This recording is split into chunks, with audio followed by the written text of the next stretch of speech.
nga ba gagawing produktibo ang mga estudyante ang kanilang SEM break?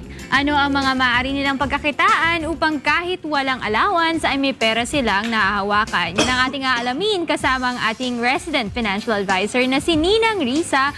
Pero bago yan, panoorin po muna natin ito. Karamihan sa mga estudyante ay kumukuha ng pera sa kanilang mga magulang.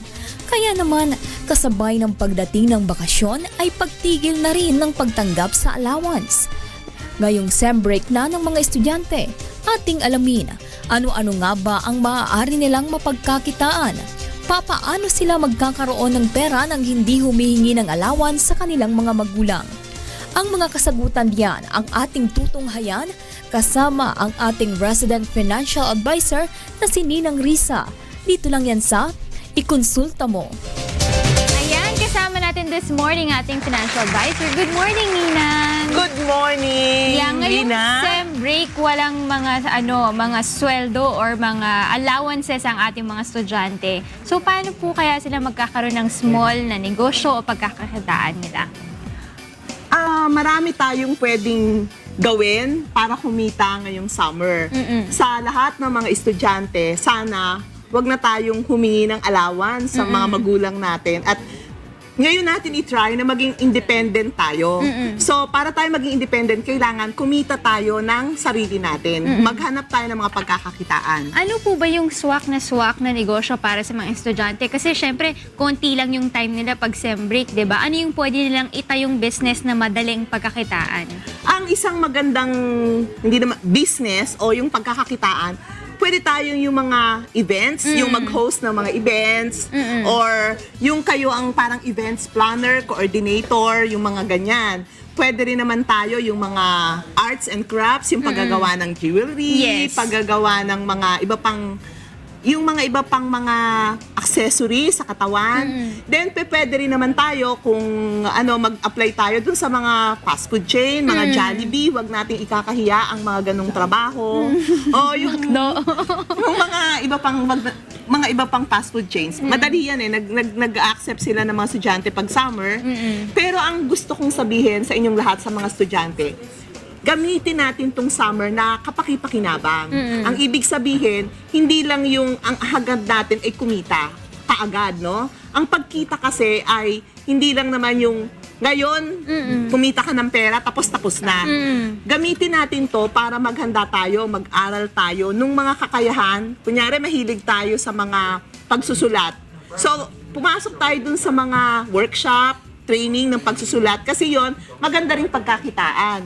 At the same time sa bahay, pwede kang gumawa ng mga articles or pwede kang maghanap ng mga sa internet nung mga naghahanap ng mga magsusulat para doon sa mga web page nila, site. Yan yung mga ibang mga... Saka it's a good venue also because the SEM break is a time for mga bazaars, di ba? So pwede silang sumali dyan, di ba? Ano naman po yung magiging tips natin sa mga estudyante? Kunwari, nakakuha sila ng konting sweldo. Ano yung magandang tips na pwede nyong maibigay sa kanila dun sa nakukuha nilang sweldo? Kung ano man yung ating makinita, alalahanin nating lahat na bawat piso ay mahalaga.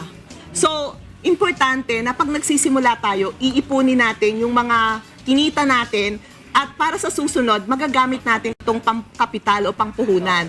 At saka na-mention mo yung mga bazaar, Rina. Yung mga bazaar, importante na pumunta tayo doon para makita natin ano ba yung mga mabenta, ano ba yung mga binibili ng mga tao. Para kang nagba-market research.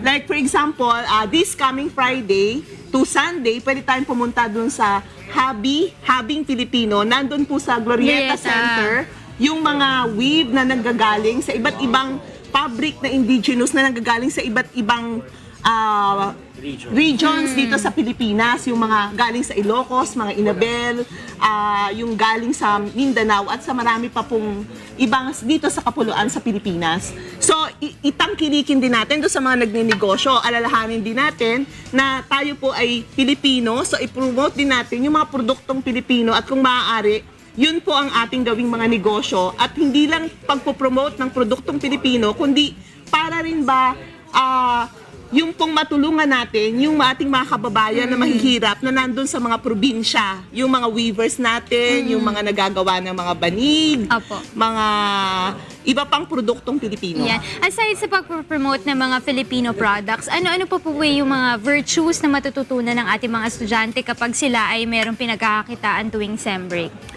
Ang unang-una, kailangan nating matuto talaga magtipid. Mm. We should learn the culture of savings, no, sa ating mga kabataan. Number 2, kailangan matyaga tayo at meron tayong mata para dun sa mga negosyo na yung kikita at hindi lang kikita, kailangan yung nag-i-enjoy tayo. Tapos, paano naman po natin ma-encourage ang mga estudyante natin para maging independent sila na hindi na humihingi ng allowance kahit sem break? Alam mo, masarap talaga na maging independent tayo. Pag independent tayo, para tayong nabuboost yung moral natin at nagagawa natin kung ano yung mga gusto natin. So, for example, yung mga estudyante, ang payo ko, mangarap kayo. For example, gusto nyo bang mag-travel? Gusto nyo bang Totoo. matikman Pag-ipunan. yung mga masasarap na pagkain sa mga iba't ibang restaurant na masasarap? So, tingnan natin. boyfriend. Pwede yan. Pero hindi lahat ng boyfriend. In short, hanapin si Attorney Reg. Hindi, kahit mayaman, pwede kuripot, hindi bibigay sa'yo. So, ang importante, may sarili tayong pera para gastusin natin dun sa mga pangangailangan natin at dun sa mga gusto natin. So, para magawa natin yon, kailangan nating pagsikapan kung ano man yung gusto natin, kailangan kumita tayo para yung mga luho o kahit na hindi luho yung mga lifestyle ay magawa natin. Ninang, may tanong ako, no? Sabi nyo kasi okay na pumasok sa negosyo during sem break. Paano kung yung bata na naka-sem break, walang kapital para pumasok sa isang negosyo dahil nga allowance yung binibigay sa kanya nung may pasok. So, naubos niya na yun, di ba? So, saan siya pwedeng kumuha ng mga pwedeng pangkapital? Kung wala tayong pangkapital, ang kailangan natin dyan, diskarte. Okay. Okay, diskarte, paano gagawin yon? Magbenta ng mga damit mo na luma, ganyan, garage sale, pwede Oo, yun. tsaka yung mga, yung sinasabi ko kanina, yung events hosting, may kakilala ka lang, pwede ba? Wala kang masyadong kapital doon. Magbibihis ka lang ng mga damit mo, basta marunong ka Magsasalita ka magsalita. lang. Pwede yon.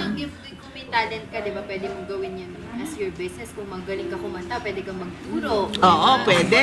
Yan. Pwede rin sila sumali sa iba't ibang Mag-tutor. competition, di ba? Kasi malaki din ang mga prizes doon kung may talent. Yung sarili mo lang muna yung puhunan mo. Oo, marami tayong pwedeng Options. gawin na negosyo o yung pagkakitaan na hindi natin kailangan ng kapital. Ang aalamin natin, ano yung mga talento natin, ano yung mga kakayahan natin. O, may alam doon ka bang tayo mga mag-focus. events na pwede ako mag-host, Nina? Oo nga. Pag-uusapan natin yan mamaya. Ayan, maraming salamat po sa inyo, Ninang Risa. Marami na naman po tayong natutunan tungkol sa pagiging madiskarte ng mga ating estudyante, lalo na ngayong SEM.